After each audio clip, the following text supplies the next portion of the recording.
Explaining Postmodernism, Chapter 3, The 20th-Century Collapse of Reason. Heidegger's synthesis of the continental tradition. Martin Heidegger took Hegelian philosophy and gave it a personal, phenomenological twist. Heidegger is notorious for the obscurity of his prose and for his actions and inactions on behalf of the National Socialists during the 1930s. And he is unquestionably the leading 20th-century philosopher for the postmodernists. Derrida and Foucault identify themselves as followers of Heidegger. Rorty cites Heidegger as one of the three major influences on his thinking, the other two being Dewey and Wittgenstein.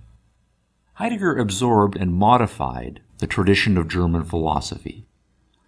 Like Kant, Heidegger believed reason to be a superficial phenomenon, and he adopted the Kantian view of words and concepts as obstacles to our coming to know reality, or being.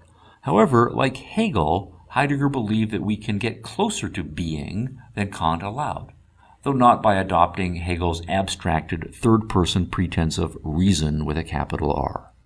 Setting aside both reason and reason with a capital R, Heidegger agreed with Kierkegaard and Schopenhauer that by exploring his feelings, especially his dark and anguished feelings of dread and guilt, he could approach being. And like all good German philosophers, Heidegger agreed that when we get to the core of being, we will find conflict and contradiction at the heart of things. So what is new? Heidegger's distinctiveness was his use of phenomenology to get us there. Phenomenology becomes philosophically important once we accept the Kantian conclusion that we cannot start as realists and scientists do by assuming that we are aware of an external independent reality that is made up of objects that we are trying to understand. But, from the phenomenological standpoint, we must also realize that Kant took only a timid half-step. While Kant was willing to give up the noumenal object, he held onto the belief in an underlying noumenal self with a specific nature available to us for our investigation. But a noumenal self underlying the flow of phenomena is just as problematic a notion as the notion of noumenal objects underlying the flow. Recognizing this, Heidegger therefore wanted to start, following Nietzsche's occasional but undeveloped suggestions, without making the assumption of the existence of either an object or a subject. So we start phenomenologically, that is, by simply and clearly describing the phenomena of experience and change. On Heidegger's account, what one finds when starting so is a sense of projection into a field of experience and change. Do not think objects, Heidegger counseled. Think fields. Do not think subject. Think experience. We start small and local, with Daseins being projected into reality. Dasein is Heidegger's substitute concept for self, subject, or human being, all of which he thought carried undesirable baggage from earlier philosophy. Heidegger explained his choice of Dasein by defining it as follows, quote, Dasein means being projected into nothing, unquote. Ignoring the nothing for now, it is the being projected that is Dasein, not that, if anything, which is projected or does the projecting. The emphasis is on activity, thus avoiding assumptions that there are two things, a subject and an object, that enter into a relationship. There is simply action, the action of being out there, being thrust into. The being projected reveals and clothes successively over time various semi-stable fields or beings, what we would call objects if we had not already shed our naive realism. Yet the long process of describing the phenomena of being, Heidegger found, led him inexorably to a question, the question that has haunted all of philosophy. What is the being of the various beings? The beings differ and change, come and go, yet for all their changeability and difference, they still manifest a oneness, a commonality. They all are. What is that being underlying or behind or common to all beings? What makes the beings be? Or, raising the stakes to the Heideggerian question of all questions. Why is there even being at all? Why is there not rather nothing? This is no ordinary question. With a question like this, Heidegger pointed out, reason quickly finds itself in trouble, the same kind of trouble that Kant had pointed out with his antinomies. Reason always reaches contradictions whenever it attempts to explore deep metaphysical issues. A question such as, why is there being and not rather nothing, is therefore repugnant to reason. For Heidegger, this meant that if we are to explore the question, then reason, the, quote, most stiff-necked adversary of thought, unquote, was an obstacle that had to be discarded. Setting aside reason and logic. The question is repugnant to reason, as Heidegger wrote in An Introduction to Metaphysics, because we reach logical absurdity whichever way we go in attempting to answer it.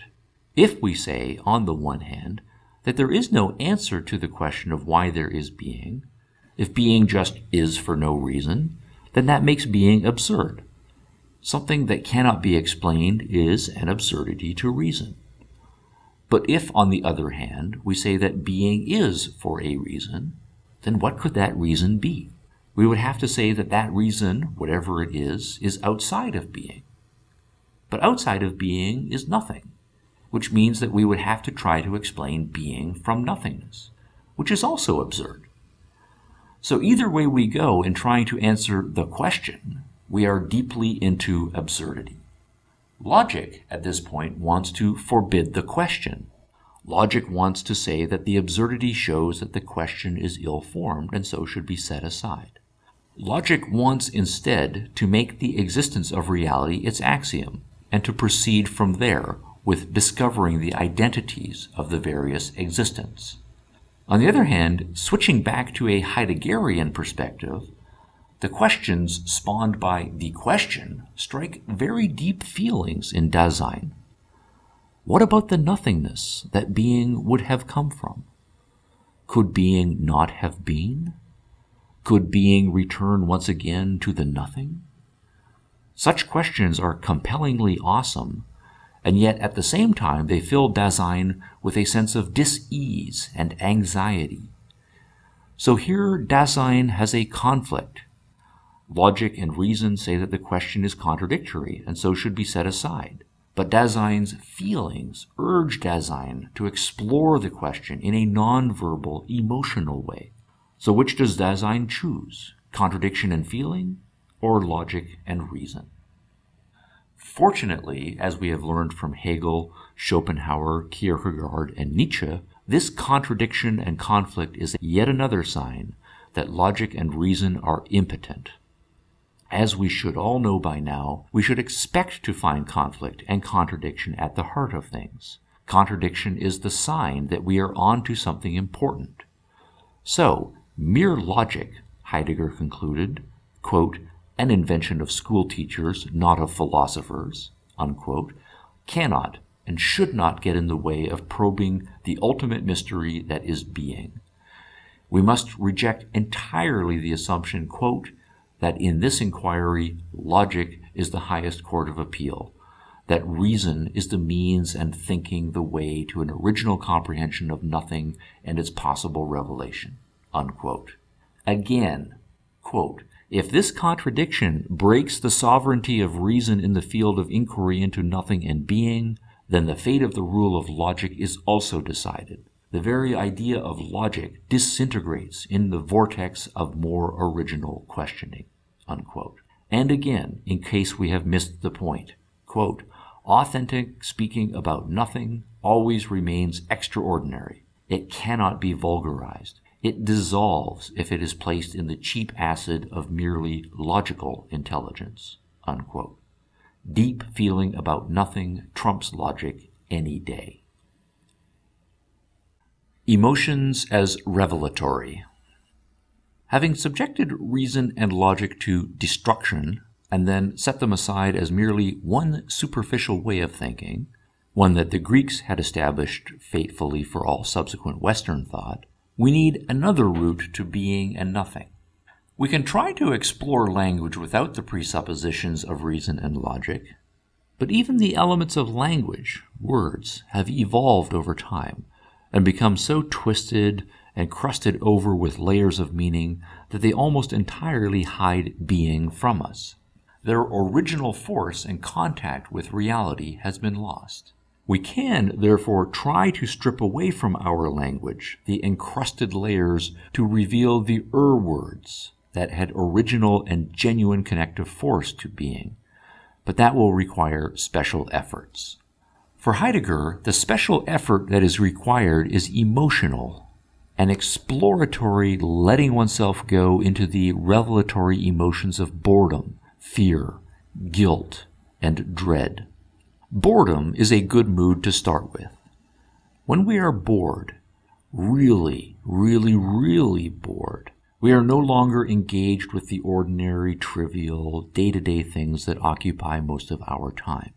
When we are bored, quote, drifting hither and thither in the abysses of existence like a mute fog, unquote, all beings become a matter of indifference, undifferentiated from one another. Everything merges or dissolves into an undistinguished unity.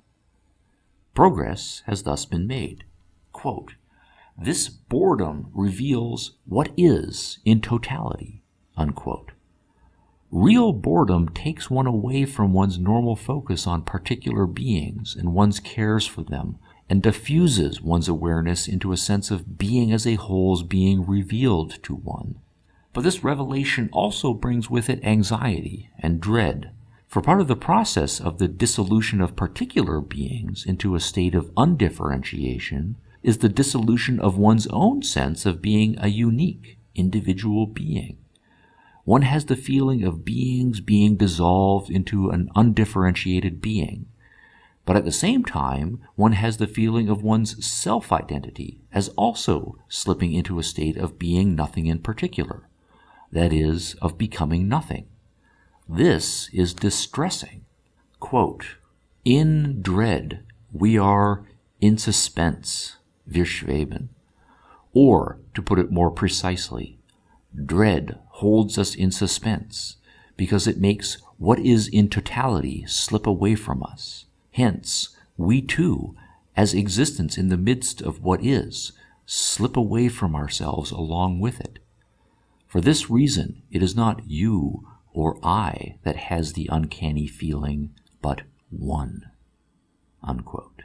This sense of dread that comes with the sense of dissolution of all beings along with oneself was for Heidegger a metaphysically potent state, for in effect one gets a foretaste of one's own death, a sense of one's being annihilated, a sense of going into nothingness, and thus a sense of getting to the metaphysical center of being.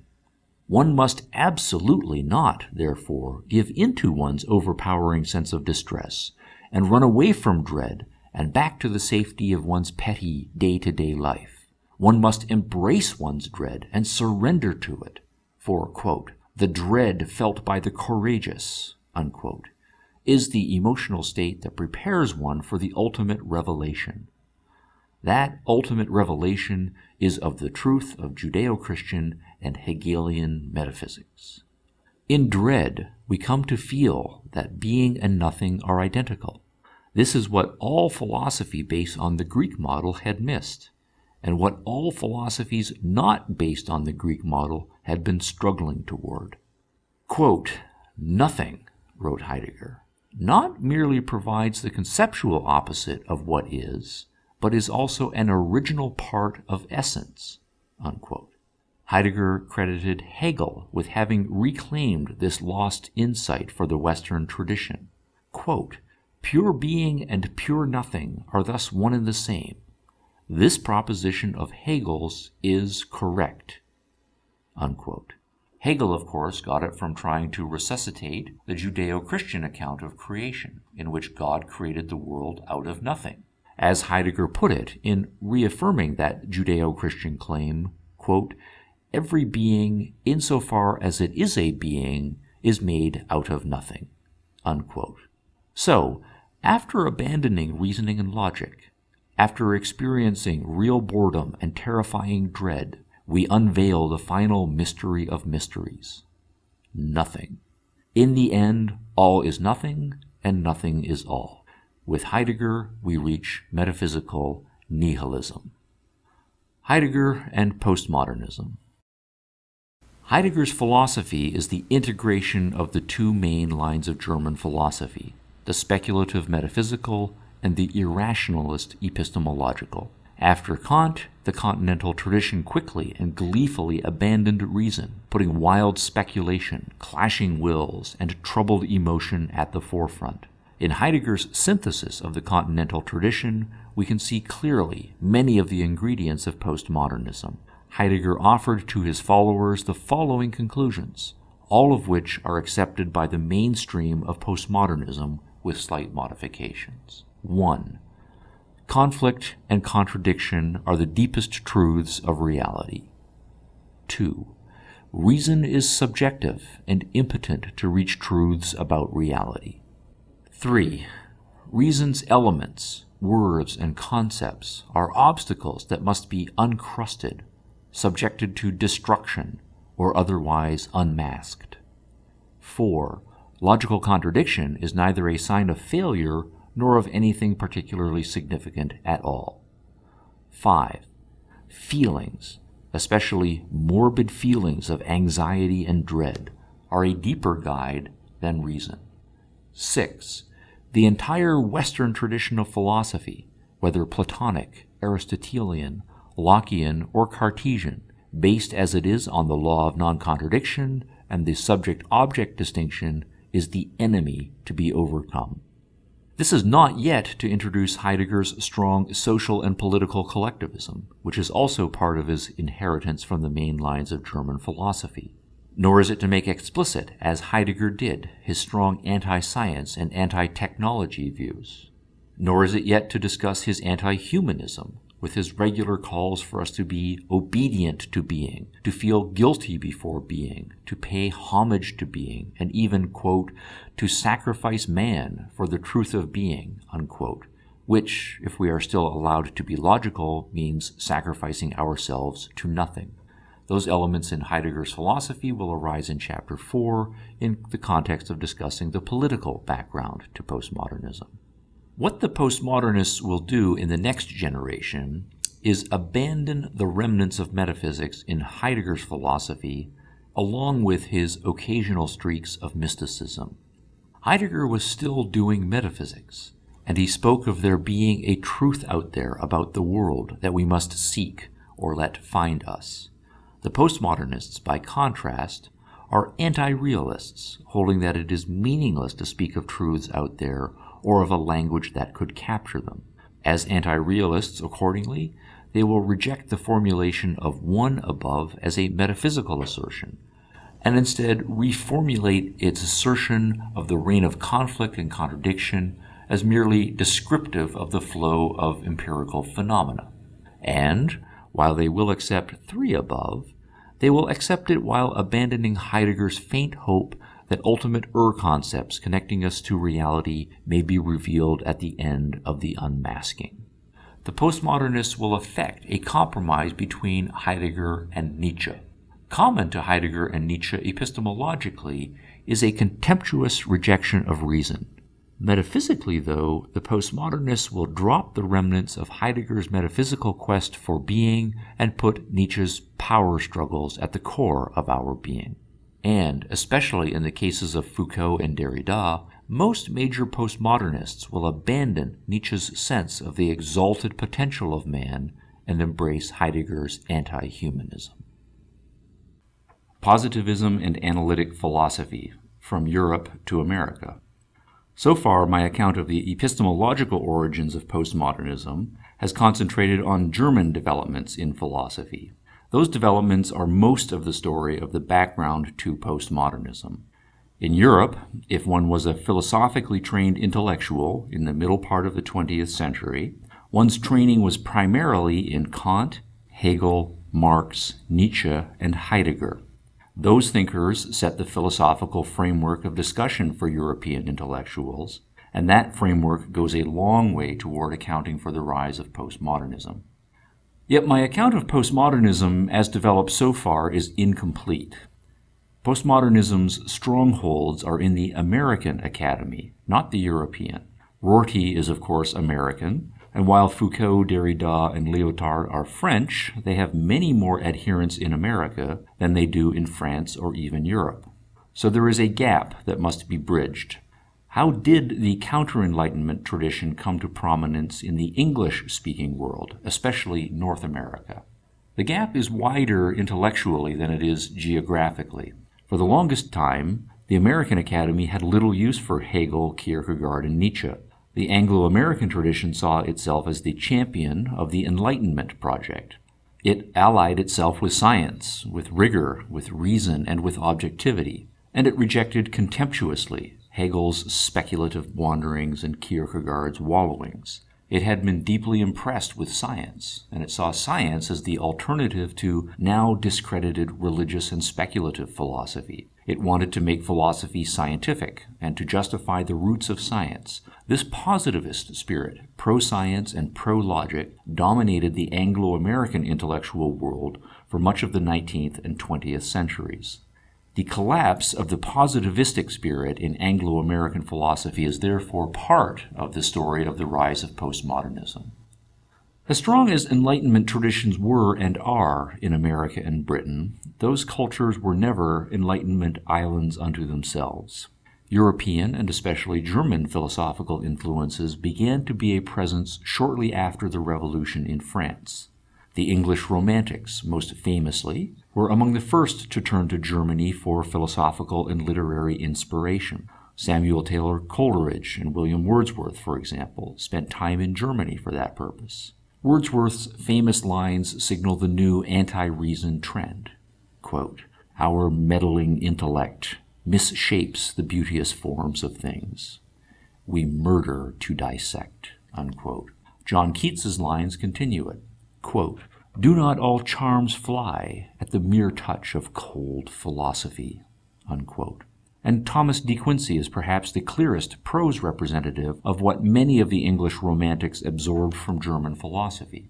Quote, "Here I pause for one moment to exhort the reader never to pay any attention to his understanding when it stands in opposition to any other faculty of his mind. The mere understanding, however useful and indispensable, is the meanest faculty of the human mind, and the most to be distrusted. And yet the great majority of people trust to nothing else, which may do for ordinary life, but not for philosophical purposes." Unquote. Germany's rising star was also signaled by the popularity of Germain de Staël's Germany, published in 1813, a book that had a major impact on French, English, and American intellectual life. In the United States, Madame de Staël's book inspired many budding intellectuals to take up the study of German language and literature. It was read by the young Ralph Waldo Emerson, later to become America's leading man of letters. In conjunction with her book's popularity, the 1810s and 1820s also began a trend of young intellectuals going to Germany for study. This group included many of those later prominent in American intellectual life. Edward Everett was one of Emerson's professors at Harvard. Ralph's brother William studied the new Schleiermacher and Hegel-inspired approaches to theology and biblical criticism at Heidelberg. George Tickner later became professor of belles lettres at Harvard, and George Bancroft, quote, "the father of American history," unquote, attended several German universities, including hearing Hegel's lectures in Berlin. Quote, "Until 1830, historian Thomas Niberty points out, it was the general rule that talented and curious young minds gravitated to Paris. But from then on they came in ever-increasing numbers, American students, for example, to Germany, to Berlin," unquote. They brought back with them Kantian and Hegelian philosophy. By the middle of the 19th century, German ideas were established in America. One indication of this is that the most important philosophical journal in America from 1867 to 1893, the Journal of Speculative Philosophy, was founded in 1867 by a group of Hegelians in the St. Louis Philosophical Society. This list of German philosophical influence is not yet especially weighty. for America in the 19th century was not yet an intellectual or cultural powerhouse, and the intellectual and cultural life that did flourish was still largely guided by Enlightenment philosophy. To the extent that intellectual life flourished in America, German philosophy existed as a minority tradition alongside the dominantly pro-reason and pro-science traditions coming out of the Enlightenment. From positivism to analysis. Yet early in the 20th century, the influence of German philosophy began to increase significantly. Setting aside until chapters 4 and 5 better-known German imports such as Marxism, and setting aside the massive exodus of intellectuals from Germany to England and America in the 1930s because of the rise of National Socialism, the impact of German philosophy upon Anglo-American intellectual life was being felt even by the beginning of the century. Our focus in this chapter is upon epistemology, and epistemological concerns dominated Anglo-American philosophy for the first half of the 20th century.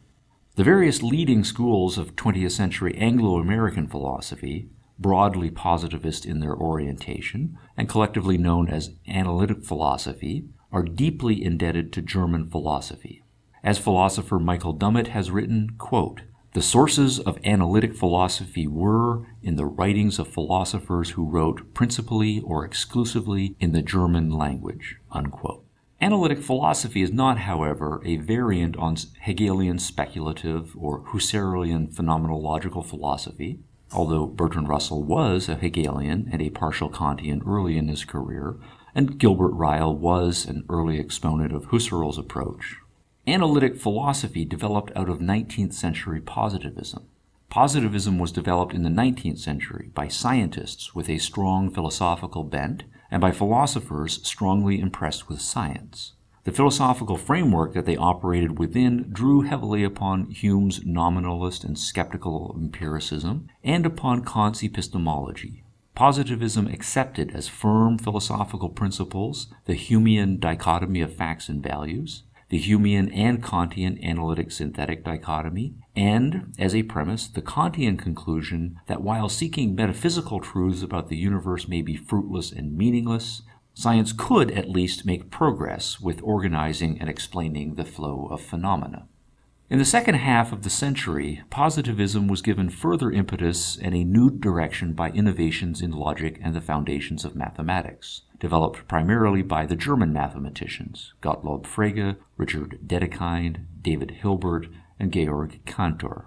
To the extent that these mathematicians were philosophical, they offered Platonic and Kantian interpretations of mathematics. The new impetus was felt strongly in the English-speaking world early in the 20th century when, just prior to World War I, Bertrand Russell brought the German developments to the English-speaking world, publishing with A. N. Whitehead, Principia Mathematica, 1910 through 1913. Russell's work on logic and the philosophy of logic was in turn one of the streams that fed into the creation of the logical positivist school. Logical positivism's origins are also culturally German, in the regular meetings of the Vienna Circle, begun after the Great War by a talented group of philosophically informed scientists and science-impressed philosophers. Logical positivism developed into a philosophical force and was then re-imported into the English-speaking world, most famously by A.J. Ayer's Language, Truth, and Logic in 1936. While initially motivated to uphold reason, logic, and science, positivism's and analysis's internal developments led to their core commitments becoming hollowed out and their consequent collapse. Recasting philosophy's function. At the beginning of the 20th century, Bertrand Russell best foreshadowed what was to come. In the final chapter of an often read introductory book, The Problems of Philosophy, 1912, Russell summarized the history of philosophy as a repeating series of failures to answer its questions. Can we prove that there is an external world? No. Can we prove that there is cause and effect? No.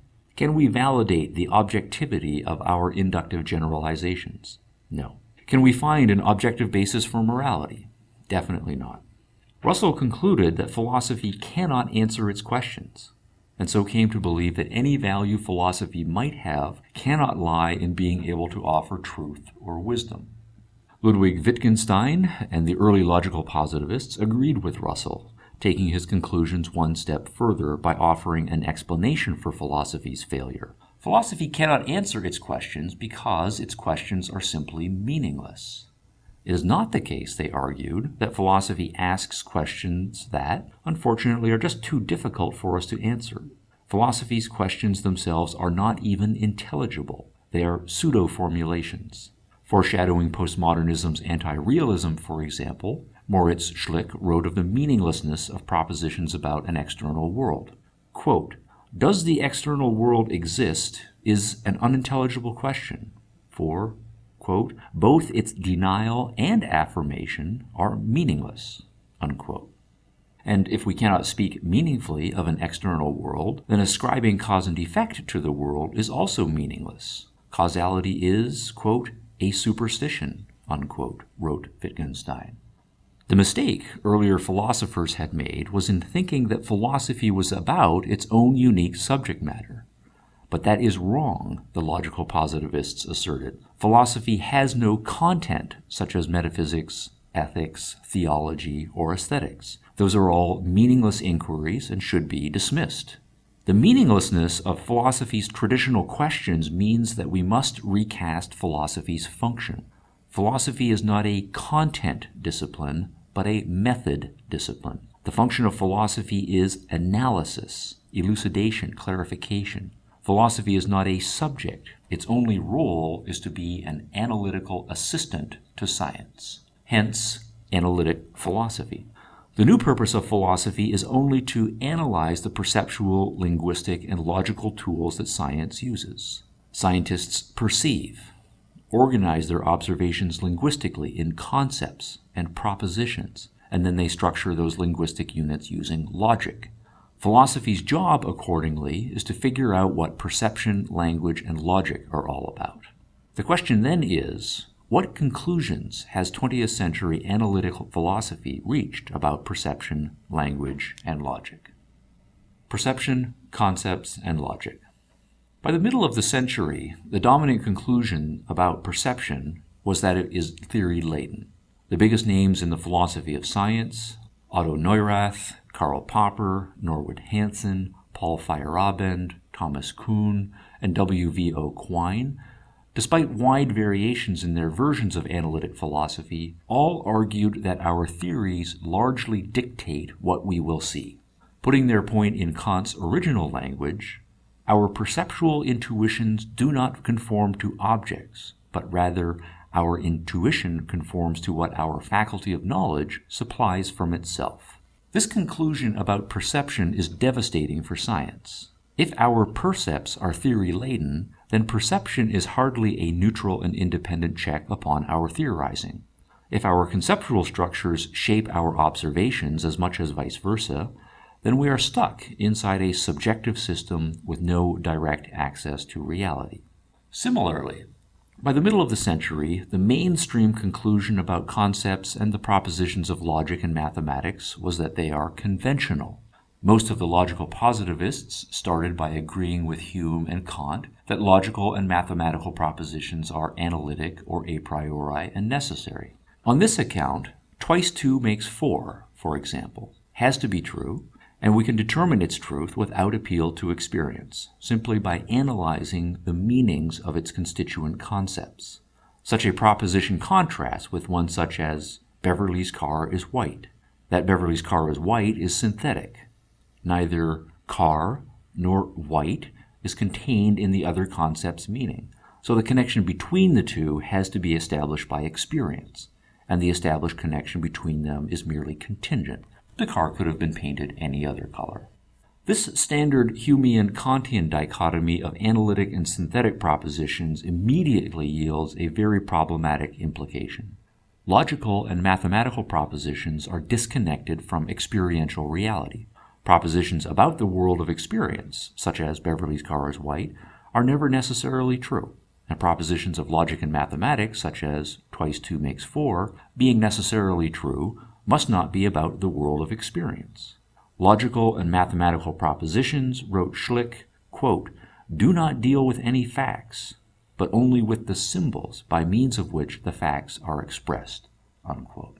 Logic and mathematics, accordingly, tell us absolutely nothing about the experiential world of facts. As Wittgenstein put it succinctly in the Tractatus, quote, "All propositions of logic say the same thing, that is, nothing," unquote.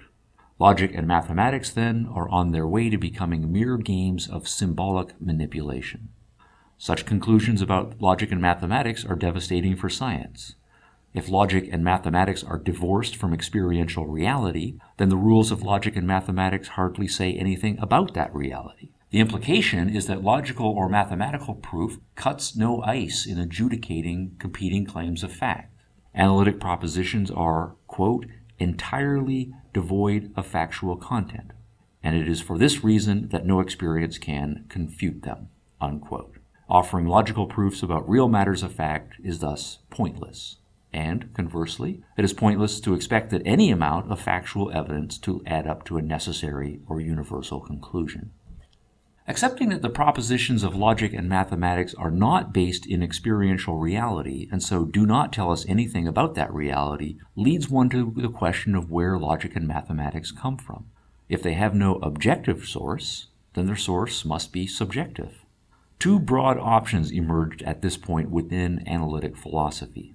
The neo-Kantian option, emphasized by the nativists and the coherence theorists, held that the basic propositions of logic and mathematics are innate in us, or necessarily emerge psychologically once we start to use words. And some such neo-Kantians scandalized the purer Kantians by holding out the hope that such innate or emergent propositions reflect or represent in some way an external reality. But, critics always asked, given the theory-ladenness of perception, how would we establish that such a connection exists? Any belief in a connection between reality and subjectively generated logic could only be reached by a leap of faith. It was the neo-Humean option, therefore, emphasized by pragmatists such as Quine, Nelson Goodman, and Ernest Nagel, that prevailed. On this account, logical and mathematical propositions are merely a function of how we have decided to use words, and which combinations of words we have decided to privilege. Concepts are merely nominal, based on subjective human choices about how to carve up the flow of phenomenal experience. Conceptual relativism follows directly from such nominalism. We could have decided differently what concepts to adopt. We could have and still could carve the world up differently. We could, for example, decide not to pick out one section of the color spectrum and call it blue, and call the neighboring section green, but rather pick an overlap area between them and, borrowing words from Goodman for a slightly different purpose, call it either grew or bleen. That's a matter of convention. If all concepts are nominal, then one consequence is that there is no basis for a distinction between analytic and synthetic propositions. All propositions then become a posteriori and merely contingent. Logical relativism is the next consequence. Logical principles are constructs of concepts. What counts as a principle of logic, then, is not dictated by reality, but is rather up to us. Quote, "The principles of logic and mathematics are true universally simply because we never allow them to be anything else." Unquote. Logical principles become a matter of which formulations we are, quote, "willing," unquote, to accept, depending on whether or not we like the consequences of accepting any given principle. Logical justification, Rorty wrote of Quine's doctrine, quote, "is not a matter of a special relation between ideas or words and objects, but of conversation, of social practice," unquote. But what if someone does not like the consequences of adopting a given logical principle? What if conversational or social practices change? If the rules of language and logic are conventional, what is to stop someone, from whatever reason, from adopting different conventions? Absolutely nothing. The rules of logic and grammar then can be as variable as other conventions, such as performing greeting rituals by shaking hands, hugging, or rubbing noses. No form of greeting or system of logic, then, is more objectively right than any other. By the 1950s, these conclusions were commonplace. Language and logic were seen as conventional, internal systems, and not as objective, reality-based tools of consciousness. From the collapse of logical positivism to Kuhn and Rorty. The next step was Thomas Kuhn's. The publication in 1962 of his landmark book, The Structure of Scientific Revolutions, announced the developments of the preceding 4 decades of analytic philosophy and highlighted the dead end it had reached. If science's tools are perception, logic, and language, then science, one of the Enlightenment's prized children, is merely an evolving, socially subjective enterprise with no more claim to objectivity than any other belief system. The idea that science speaks of reality or truth is an illusion. There is no truth. There are only truths, and truths change. Consequently, by the 1960s, the pro-objectivity, pro-science spirit had collapsed in the Anglo-American tradition. Richard Rorty, the best known of the American postmodernists, generalizes the point to anti-realism. As Kant had said 2 centuries ago, we can say absolutely nothing about the noumena, about what is really real. Rorty's anti-realism is the exact same point. Quote, "To say that we should drop the idea of truth as out there waiting to be discovered is not to say that we have discovered that out there is no truth. It is to say that our purposes would be served best by ceasing to see truth as a deep matter, as a topic of philosophical interest, or true as a term which repays analysis. The nature of truth is an unprofitable topic, resembling in this respect the nature of man and the nature of God." Unquote. Summary: a vacuum for postmodernism to fill. Speaking of the post-Kuhn era in Anglo-American philosophy, historian of philosophy John Passmore has stated flatly and accurately, quote, "The Kantian revival is so widespread as scarcely to lend itself to illustration." Unquote. The various analytic schools began with Kant's conclusion that metaphysical questions were unanswerable, contradictory, or meaningless nonsense to be set aside. Philosophers were then urged to retreat to conceiving of their discipline as a purely critical or analytical enterprise. As part of that enterprise, some early analytic philosophers sought universal and necessary structural features in grammar and logic. But with no external metaphysical basis for language and logic, they retreated further to the subjective and the psychological. Once there, they found that the subjective and the psychological were highly conventional and variable, and so they felt forced to conclude that language and logic not only have nothing to do with reality, but are themselves conventional and variable. Then arose the question of the status of science. Analytic philosophers had, for whatever reasons, decided that they liked science, and so had picked its concepts and methods to analyze. But now they had to ask, as Paul Feyerabend urged them to ask, why is science special? Why not analyze theology's concepts and methods, or poetry's, or witchcraft's? Having abandoned discussion of truth as a useless metaphysical speculation, analytic philosophers could not say that science's concepts were truer, or that science's method was special because it gets us closer to truth. The analytic philosophers of the 1950s and 1960s were only able to say that science happened to push their personal value buttons. So now we ask the question of value. If the basis for the study of science is one's personal value buttons being pushed, what is the status of personal values? On questions of value, by the middle of the century, the Anglo-American tradition had concurred with the Continental. Again, the conclusions reached by the analytic tradition were highly subjectivist and relativist. Accepting the divorce of facts from values that dated back to Hume, most philosophers concluded that expressions of value are neither objective nor subject to reason. Summarizing the state of the profession in the middle part of the century, Brian Medlin wrote that, quote, "It is now pretty generally accepted by professional philosophers that ultimate ethical principles must be arbitrary." Unquote. Their arbitrariness could be rooted in sheer acts of will, or in social conventions, or, as argued by the leading logical positivists, subjective emotional expression. Having reached these conclusions about knowledge, science, and values, the Anglo-American intellectual world was ready to take seriously Nietzsche and Heidegger.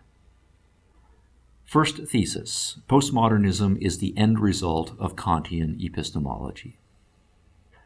After this whirlwind tour of 220 years of philosophy, I can now summarize and offer my first hypothesis about the origins of postmodernism. Postmodernism is the first ruthlessly consistent statement of the consequences of rejecting reason, those consequences being necessary given the history of epistemology since Kant. The key ingredients of postmodernism were laid out by the philosophers of the first half of the 20th century. The developments in continental philosophy up to Heidegger provided the positive direction and impetus that postmodernism takes. And the negative developments in Anglo-American philosophy up to the collapse of logical positivism left the defenders of reason and science feeling dispirited, directionless, and unable to mount any significant response to the skeptical and relativistic arguments the postmodernists used. Yet much of 20th century philosophy had been piecemeal and unsystematic, especially in the Anglo-American tradition. Postmodernism is the first synthesis of the implications of the major trends. In postmodernism we find metaphysical anti-realism, epistemological subjectivity, the placing of feeling at the root of all value issues, and the consequent relativism of both knowledge and values, and the consequent devaluing or disvaluing of the scientific enterprise. Metaphysics and epistemology are at the heart of this account of postmodernism. Despite the postmodernists' billing of themselves as anti-metaphysics and anti-epistemology, their writings focus upon those themes almost exclusively. Heidegger attacks logic and reason to make room for emotion. Foucault reduces knowledge to an expression of social power. Derrida deconstructs language and turns it into a vehicle of aesthetic play. And Rorty chronicles the failures of the realist and objectivist tradition in almost exclusively metaphysical and epistemological terms. From the postmodern anti-realist metaphysics and anti-reason epistemology, the postmodern social consequences follow almost directly. Once we set aside reality and reason, what are we left with to go on? We can, as the conservatives would prefer, simply turn to our group's traditions and follow them. Or we can, as the postmodernists will prefer, turn to our feelings and follow them.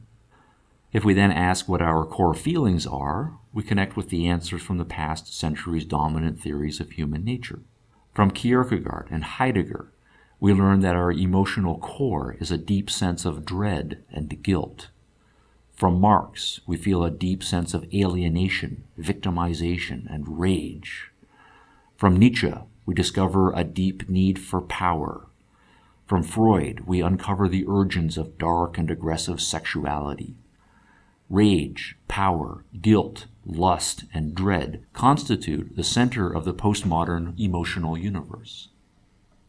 Postmodernists split over whether those core feelings are determined biologically or socially, with the social version running as the strong favorite. In either case, however, individuals are not in control of their feelings. Their identities are a product of their group memberships, whether economic, sexual, or racial. Since the shaping economic, sexual, or racial experiences or developments vary from group to group, differing groups have no common experiential framework. With no objective standard by which to mediate their different perspectives and feelings, and with no appeal to reason possible, group balkanization and conflict must necessarily result. Nasty political correctness as a tactic then makes perfect sense. Having rejected reason, we will not expect ourselves or others to behave reasonably. Having put our passions to the fore, we will act and react more crudely and range of the moment. Having lost our sense of ourselves as individuals, we will seek our identities in our groups. Having little in common with different groups, we will see them as competitive enemies. Having abandoned recourse to rational and neutral standards, violent competition will seem practical. And having abandoned peaceful conflict resolution, prudence will dictate that only the most ruthless will survive. Postmodernist reactions to the prospects of a brutal postmodern social world then fall into three main categories, depending on whether Foucault's, Derrida's, or Rorty's variant is given primacy. Foucault, following Nietzsche more closely in having reduced knowledge to an expression of social power, urges us to play the brutal power politics game. though contrary to Nietzsche, he urges that we play it on behalf of the traditionally disempowered. Derrida, having followed Heidegger more closely and purified him, deconstructs language and retreats into it as a vehicle of aesthetic play, insulating himself from the fray. Rorty, having abandoned objectivity, hopes that we will seek, quote, intersubjective agreement, unquote, among the, quote, members of our own tribe, unquote, and feeling loyal to his American left liberal roots, requests that we be nice to each other while doing so. The postmodern options, in short, are to plunge into the fray, or withdraw and insulate oneself from it, or try to ameliorate its excesses. Postmodernism is thus the end result of the counter-enlightenment inaugurated by Kantian epistemology. End of chapter 3.